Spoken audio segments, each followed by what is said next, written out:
जदी सोना जैसन दिल के बादला साधाइले हम कहियो तमिल के सुल्ला तोड़ देबू गोरी जदी सोना जैसन दिल के बादला साधाइले हम कहियो तमिल के अरे तुहरे ही गौआ से लड़ब चुनाव हम बाबी सवास विजेता बनूंगा।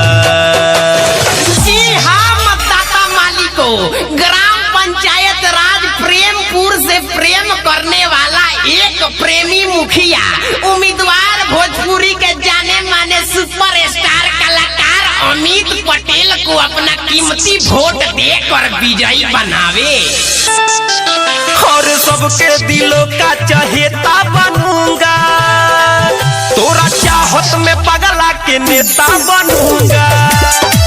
हाँ सबके दिलों का चहेता बनूंगा, तोरा प्यार में पगला के नेता बनूंगा।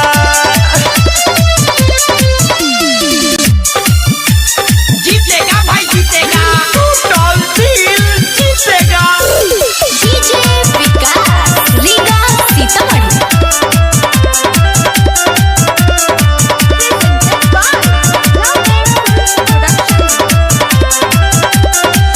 हाँ, हमारे ही नाम के पोस्टर बैनर छपाई, गाँव घर गली गली तोहारा बटाई, बुझलिए।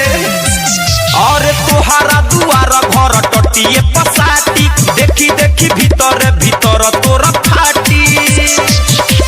भाई के तोहारा दोस्त बनाई, सब दुखियन के बेटा बनूंगा। इनके जैसा सुयोग्य कर्मठ और दुधारू ना सॉरी गलती आ गई, हाँ जुझारू नेता आपको कहीं नहीं मिलेगा, तो कृपया इनको ही देकर जिताए मने वोट। और सबके दिलों का चहेता बनूंगा, तोरा प्यार में पगला के नेता बनूंगा। हाँ सबके दिलों का चहेता बनूंगा, तोरा प्यार में पगला के नेता बनूंगा।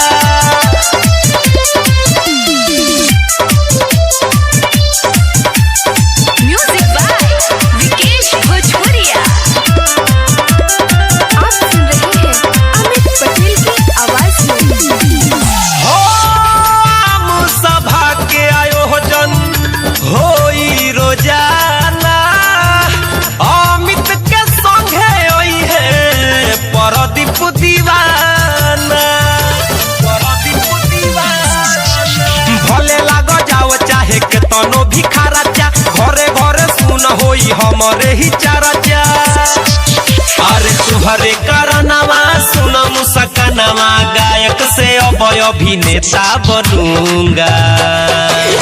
ये बाबूजी ना कोनो जात बा ना कोनो बात बा, अपने याद जगन्नाथ बा मने हमनी के साथे बस रउआ लोग इनके साथ बा।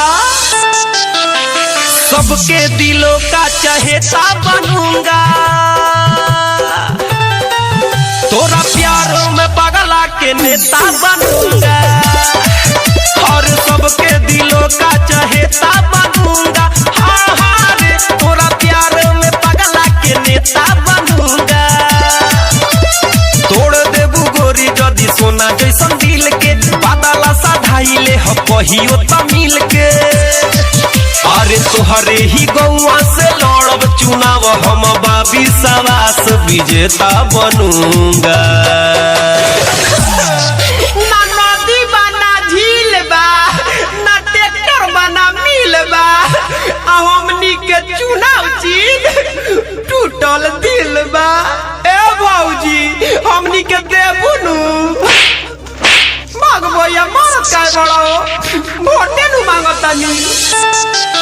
और सबके दिलों का चहेता बनूंगा, तोरा चाहत में पगला के नेता बनूंगा। हाँ सबके दिलों का चहेता बनूंगा, तोरा प्यार में पगला के नेता बनूंगा।